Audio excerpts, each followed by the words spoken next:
what are the biggest issues facing House District 26? Well, great question. Some of the challenges that we have in House District 26, the Shawnee, Bethel, North Rock Creek area, is our infrastructure, long overdue. Alien infrastructure in small communities across the state is always a challenge. Just take Shawnee. Shawnee, $100+ million just in water treatment plant. That's not to mention what's in the ground on sewer and those kind of water lines. So those are big concerns in the district and trying to work to help and find those avenues. And I've been able to do that. The opportunity when the ARPA funds came down through the state, was able to work with the committee members and the folks that hand out the ARPA funds and make those decisions to work, secured a grant for our community for $9.9 million to come to our community to help towards that infrastructure needs. Are there many more? Absolutely. But we're not alone. A lot of communities throughout the state are looking at these massive projects in infrastructure and deferred maintenance that's happened time and time again. For whatever reason, some of the new challenges are the number of folks that are moving to our state. We have more folks moving to our state than are moving out of our state, which is a great thing. The challenge is these infrastructure challenges that we have throughout our community and going forward. I feel really excited with the new elections that happened on the city side in our municipality. Working with the municipality to try to make sure that we are going after every grant and leveraging every single dollar that's available to us, as well as looking at the holistic picture. Is there public-private partnerships that are out there that can work in our favor? And just continuing that and going through that process, that's going to be the big thing here. The legislative body over the last couple of years have put in prep funds that's been specific for industrial to get site-ready locations for companies that are wanting to move to the state of Oklahoma or relocate. And so now we're looking at, okay, let's look at doing adding that and making that available to help with the cities and municipalities on our infrastructure needs. So we're looking at those components now. Can we talk a little bit about homelessness in House District 26? It's obviously been a hotly debated topic in and around Shawnee. Keck says she wants to prioritize treatment and prevention programs, increasing funding to support housing assistance. Can you tell me more about that proposal and what you make of it? Well, great question. The challenges with homelessness is when you think of homelessness, oh, somebody needs a home. That's most often not the case. Homelessness has so many components to it, whether it be mental illness, drug-related addiction. I mean, I can just continue to go down the list. And so in order to take care of these, we have to actually take care of the person.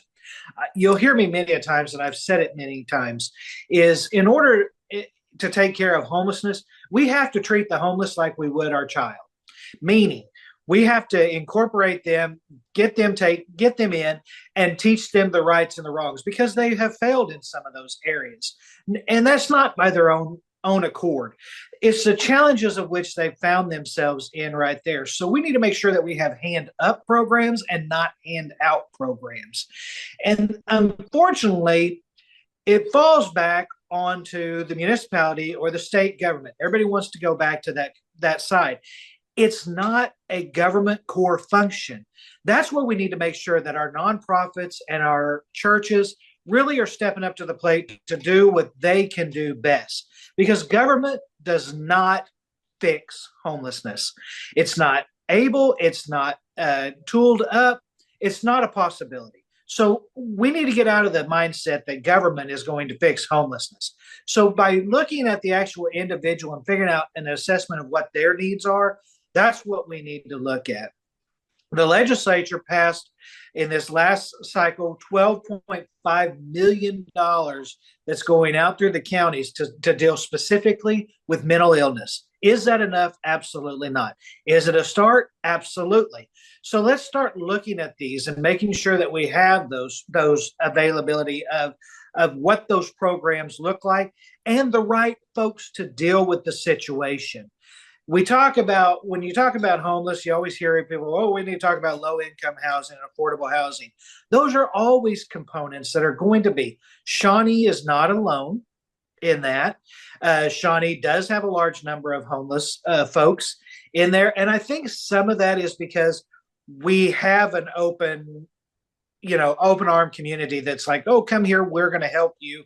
And we have those heartstrings. And at some point, the part of those heartstrings is teaching and discipline and getting them to the next spot. Those that are willing to help themselves can help themselves get out of that situation through the help.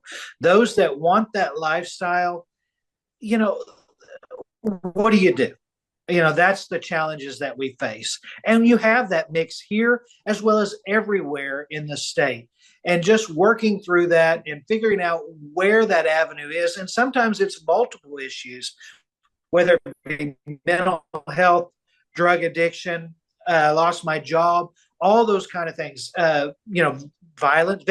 Domestic violence is sometimes some of the culprits of these. We have got to figure out what that is and work through it. All of us working through that together, and we will come out of this a lot better in the outcome. Obviously, everyone cares about education here. And is school choice the best path forward, or should we put more emphasis on improving public schools? Well, there's always the challenges with public school, private school, charters, virtual schools. We hear it all the time. Bottom line, education is about the student and what the parent's choice in that component. Because here's the thing, we have a shortage of teachers. We hear it all the time. We are not alone as a state in teacher shortage. It is a national, the teachers shortage is a national shortage. It's not just an Oklahoma alone shortage issue.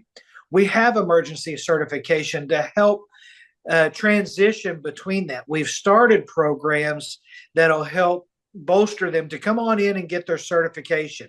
OBU in Shawnee has a phenomenal program that they started. They have expedited a program that will get a emergency certified teacher onto full certification. Awesome program, great for Oklahoma Baptist University here in Shawnee to start that. Let's get more universities out there doing those kind of things to get a certified teacher, to get them next level. But education, again, I'll go back to, we have got to focus on the student and the parent, and it's got to be a working network between the teacher, the parent, and the student. Otherwise, it will never work. It doesn't matter if it's in a public education that we talk about, which we think of the traditional brick and mortar, or is it a virtual, or is it a charter school, or is it a private school? At the end of the day, the education is the best fit for what that student is, not what we all think it should be. Keck also talks about improving healthcare access. What is your assessment of where things stand today with healthcare in House District 26? Well, specific to House District 26, we have a phenomenal health network with St. Anthony's, SSM Health. We also have a veterans facility here, thanks to our federal delegation for allowing that to happen.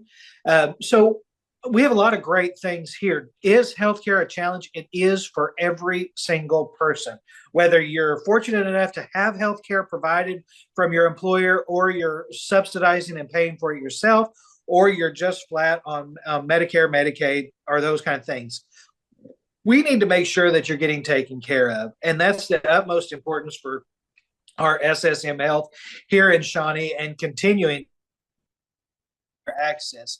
They work very hard for our community and as a whole, and they work with the state, they work with our local municipality to make sure that they can capture every single special interest, meaning like a cardiologist or those kind of, primary care all the way down to the specialist to try to capture them and get them here so that we will have that access here because nobody likes to drive to the city to see their doctor's appointments. But there are challenges there. Some of our specialists are in Oklahoma City, and that's part of being a community that's only 30 minutes from a big municipality. But the great thing for Shawnee is we're the municipality for so many small communities: Tecumseh, Seminole, Prague, all those, and so we're afforded those privileges of having a healthcare system that is I would say for a community our size, we're very blessed to see SSM Health and everything that they bring to the table. Do we have challenges? Absolutely, we have challenges. Healthcare is going through the roof on costs, just like everything else is. We what can we do to try to help stabilize that? And there's so many challenges to do that, but we want to make sure at the state level that we're taking care of the funding that needs to be funded for the core services that all of us have come to expect. Because at the end of the day, we don't always think about the emergency room, but we sure do want the emergency room there when we do something that we shouldn't have done, and it causes us to go there. What is the best way to attract new people and Okay. commerce to the area? As the state of Oklahoma, we have 300 plus businesses that are wanting to relocate to the state of Oklahoma. It's finding the land that's available for them to do it, the infrastructure of which that they can build on and that we can handle. Shawnee's not capable of handling the 4,000, the 5,000 employee company right now. We just don't have the infrastructure. But what we can handle is the companies that, have 50, 100, 150 employees, so that when they come to Shawnee in our area, that one, there's a workforce here that we can supply them with. Two, as they grow, we can grow with them. Shawnee is on the trajectory right now to be a phenomenal community, far more than what we already are. Meaning, we've got the 6-lane interstates coming our way. We have a lot of housing development that's happening up on the north side. So, as we continue to work with our manufacturing companies, which we have several here, we want to continue to work with them to make sure that they are providing a good quality job, but we provide the services that they need through our career tech, with the job training, and then even with OBU. One of the biggest things we've got going for us right now is the aerospace industry. You hear that all the time. But let me tell you, Shawnee's going to be right on. We are there. We're getting ready to walk through the door. I actually have meetings this afternoon. We're talking about those kind of things. It's going to be great. The state is investing $10 million over the last 3 years into the Shawnee Airport municipality in public-private partnerships, public with the career tech, and with OBU. So let me paint you a picture of Shawnee and what's happening and what's to come. We've got a 3-lane coming this way. Awesome. More access to and from the city area as we need. We have 11,000 folks right now that go from Shawnee to Oklahoma City to work. But guess what? They come back to Shawnee to do their everyday activities and live here. Let's talk about the aerospace here in Shawnee. We've got the high school, Shawnee High School, K-12 school district, Aerospace High School, one of the first to get on there. North Rock Creek, K through 12, looking to get onto the aerospace stuff. Bethel Acres, looking to get into the aerospace stuff. So let's just talk, that's the K-12. Now we go to the career tech. One of 2 career techs that have a site location on the airport. Gordon Cooper, phenomenal program, expanding waiting list. So over at the career tech, Gordon Cooper has a waiting list for the APs. We need to bolster that and continue to move that because they're one of only 2 that has that footprint right there on the airport property. Then let's talk about OBU, Oklahoma Baptist University. That is a phenomenal asset that we have in our community. They've already geared up in the engineering program, and they're continuing to. They have a waiting list in their engineering program and continue to go and continue to grow. So I've got everything here. We all have it for the whole state, as well as specific to HD 26, House District 26. I've got the high schools. I've got the career tech. I've got the four-year university. And then add on top of that, I have the industry that's wanting to come here. We're coming through the aftermath of a tornado that hit our community a year ago. It has been challenging, but you want to know what? This community stood up, put a group together, and made things happen. We are one of the fastest communities in the nation that had a declared disaster on the president's desk and signed in less than 5 days, which is phenomenal to make sure that that federal disaster and the FEMA money comes down. We hear all the horror stories that are happening in Florida and things like that. We didn't see that. We have our challenges here, but our community is getting the FEMA help. We've already had reimbursement from the city side from FEMA that's been promised. We also, on the Oklahoma emergency management side, we went through and bolstered that. We've seen that over the last 2 years. A lot in part to Shawnee, then into Ardmore and Sulphur, and I could just go on because we want to make sure that we're there when you need us. And that's what government should be. At the end of the day, government is not, as Reagan would say it, you should run. If you hear, I'm with the government, I'm here to help, run fast. Government should only be there when you ask them to be there, not be there when when the government thinks they need to be there. And that's an important component. But as the tornado came through Shawnee, it took out 50% of our retail collections for sales tax. Municipalities live and die by sales tax. So it was a challenge to make sure that we try to get everything we can to help our folks get back open. Small business loans, all those things were available and on site for our folks to start working with. We're on a good trajectory now. It's time to start putting the shovels in the dirt and start turning the dirt to build what's new and recognize the old at the same time. And we're all in this together. And we're going to come through this together. And it's a great opportunity for us. If you really look at it, yes, we have our challenges like anybody else does, but we're going to make the best of this situation that happened from the tornado. And it's going to be great for us on the outcome.